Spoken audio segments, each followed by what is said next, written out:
Hello guys, welcome to my first vlog. तो आज है मेरे हस्बैंड जी का बर्थडे और मैं उठ चुकी हूँ। अब मैं चली नहाने। नहा धोकर मैं हो गई हूँ रेडी। मैंने सारे काम निपटा लिए हैं। अब बारी है सेलिब्रेशन की।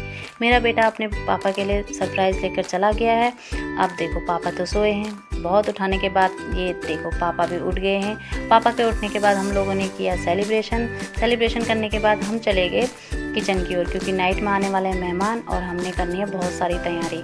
तो सबसे पहले हमने बनाया रायता, उसके बाद हमने बनाई कटहल की सब्ज़ी के बाद हमने बनाए थोड़े से छोले बनने के बाद मैं चली गई थोड़ा सा डेकोरेशन करने।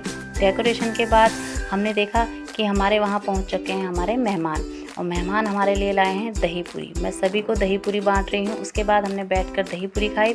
उसके बाद हमने भटूरों के लिए आटा गूंदना स्टार्ट किया, क्योंकि भाभी जी को बहुत अच्छे भटूरे बनाने आते हैं, तो उनने आटा गूंदा। उसके बाद हमने किया बर्थडे सेलिब्रेशन। तो सभी दोस्त मिलकर केक कट कर रहे हैं। केक कट करने के बाद हमने एक दूसरे को केक खिलाया। ये सब एक दूसरे को केक खिला रहे हैं और बहुत सारी मस्ती करी। मस्ती करने के बाद हम चले केक को बांटने। मैंने सभी को केक बांटा। केक बांटने के बाद हमने करी भटूरों की तैयारी और हमने बनाए फूले फूले भटूरे बनने के बाद हमने सबको खाने पे बैठा दिया और सभी खाना खाना स्टार्ट कर दिया। और मस्ती भी चल रही है इन लोगों की। मस्ती करने के बाद सभी ने खाना खा लिया है।